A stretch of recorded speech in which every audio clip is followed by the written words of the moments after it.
어르신이 끝까지 숨겼던 그 사람, 제가 찾았습니다. 박정수는 오래된 흑백 사진 한 장을 광숙에게 건네며 조용히 입을 열었습니다. 광숙 씨, 이 사람을 좀 찾아줘. 광숙은 사진을 받아들고 자세히 바라보았습니다. 이 사람이요? 어르신, 이분이 누군데요? 박정수는 고개를 천천히 저었습니다. 나도 잘 모르겠어. 이름도 어디서 만났는지도 기억이 안 나. 그런데 술 냄새가 많이 났던 곳이야. 그건 확실해. 젊은 시절의 박정수가, 그리고 그의 옆에 낯선 남자가 손을 맞잡고 웃고 있었습니다. 흐릿한 배경, 나무 술독들이 어지럽게 놓여 있었습니다. 그런데 사진 속 배경은 분명히 야외였습니다. 바닥에는 자갈이 깔려 있었고 멀리 하늘도 비쳐 있었습니다. 광숙은 잠시 혼란스러웠습니다. 대부분 술도가의 술독은 모두 실내에서 보관하고 있었습니다. 그렇다면 이 사진은 술도가가 아닐 가능성이 충분했습니다. 그런데 박정수는 이 부탁을 광숙에게 했습니다. 이 수많은 사람 중에 굳이 광숙에게. 광숙은 조심스럽게 생각했습니다. 어르신이 저에게 이걸 맡기신 건 어쩌면 술도가랑 관련된 사람일 수도 있다는 뜻일까요? 아니면 어르신께서 스스로도 점점 자신을 잃어가고 있다는 걸 느끼셔서 저에게만 의지하신 걸까요? 광숙은 알고 있었습니다. 박정수의 치매 증세는 조용히, 그러나 확실히 깊어지고 있다는 것을. 박정수 스스로도 자신의 기억이 점점 무너지고 있다는 걸 느끼고 있었을 것입니다. 그리고 박정수는 그것을 광숙만 알고 있다고 믿고 있었습니다. 광숙은 사진을 조심스럽게 쥔 채 술도가에 혹시 자신이 모르는 과거가 있을지 고민했습니다. 야외 술독장이 존재했던 적이 있었는지 술도가의 옛 기록을 찾아보기로 했습니다. 창고 안쪽 먼지가 쌓인 서랍 속에서 광숙은 술도가의 오래된 사진첩을 발견했습니다. 그러던 중 광숙은 술도가의 과거 폐업한 지점이 존재했다는 기록을 발견했습니다. 그 지점은 본점과 다르게 야외 술독장을 운영했었고 몇 년 만에 문을 닫은 곳이었습니다. 광숙은 숨을 멈췄습니다. 그 장소, 사진 속 배경과 매우 흡사했습니다. 광숙은 곧바로 공장장 고자동을 찾아갔습니다. 공장장님, 혹시 이 사진 속 남자 기억나세요? 고자동은 사진을 받아들고 오래 바라보았습니다. 그러다 고개를 갸웃하며 천천히 말했습니다. 사장님, 가만히 있자. 맞아요. 이 사람, 우리 예전에 그 지점에서 일하던 분이에요. 제가 젊었을 때 봤던 기억이 있어요. 사장님이랑 같이 일하셨던 분이었어요. 광숙은 숨을 고르며 물었습니다. 그 지점 폐업한 곳 맞죠? 거기에 야외 술독장이 있었다고 기록에 남아있던데요. 고자동은 어색하게 웃으며 고개를 끄덕였습니다. 맞아요, 맞아요. 거기 야외 술독장 있었어요. 우리 본점은 실내에서만 술 담그잖아요. 근데 그 지점은 그때 밖에서도 술을 담그고 보관도 하고 그랬어요. 그분, 그 지점 문 닫고 나서 그 뒤로는 제가 소식을 잘 몰라요. 혹시 지금 이분이 어디 계신지 아세요? 고자동은 눈을 껌뻑이며 한참 생각하더니 말을 이어갔습니다. 같이 일하던 사람들은 다 연락이 끊겼거든요.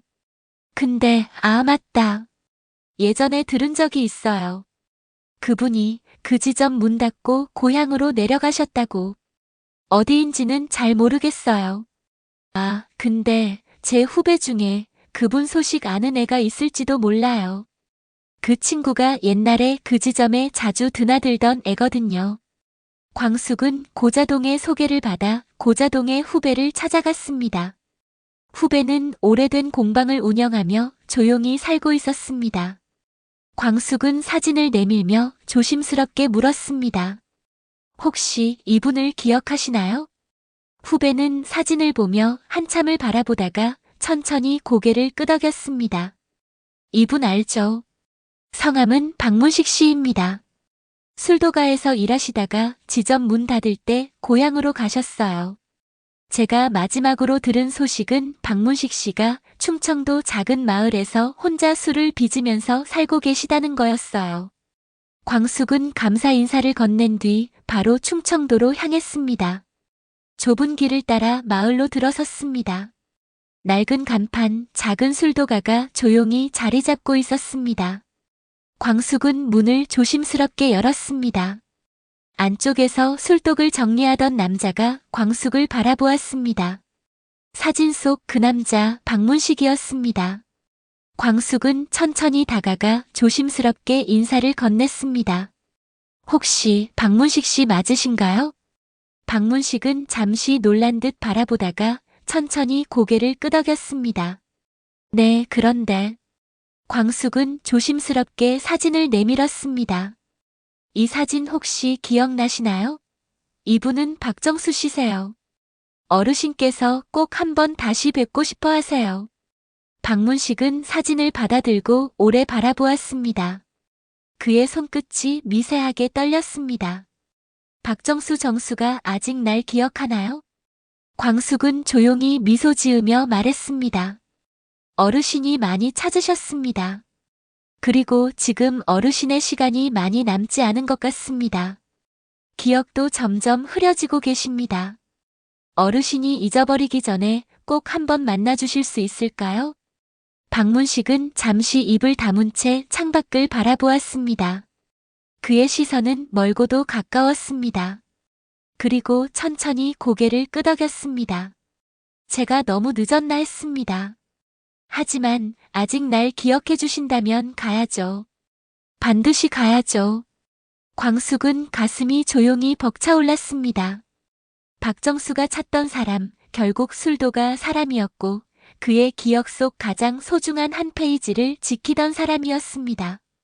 광숙은 박문식과 함께 정수를 만나기 위해 발걸음을 옮겼습니다. 길을 걸으며 광숙은 조용히 물었습니다. 혹시 어르신과 어떤 사이셨나요? 박문식은 조용히 웃었습니다. 술도가에서 저와 정수가 함께 보낸 시간은 평생의 술보다도 깊었습니다. 우리는 젊은 시절 서로를 마음에 품었습니다. 그때는 말하지 못했지만 아마 정수도 알았을 것입니다.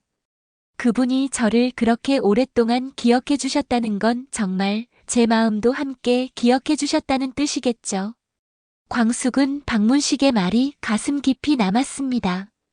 여러분, 광숙이 찾아낸 그 남자 결국 술도가 사람이었습니다. 정수와 문식은 어떤 감정을 품고 있었던 걸까요? 왜 정수는 그렇게 간절히 찾으려 했던 걸까요? 여러분의 생각을 댓글로 남겨주세요. 여러분의 댓글과 좋아요는 다음 이야기를 이어가는 큰 힘이 됩니다. 끝까지 함께 해주셔서 감사합니다.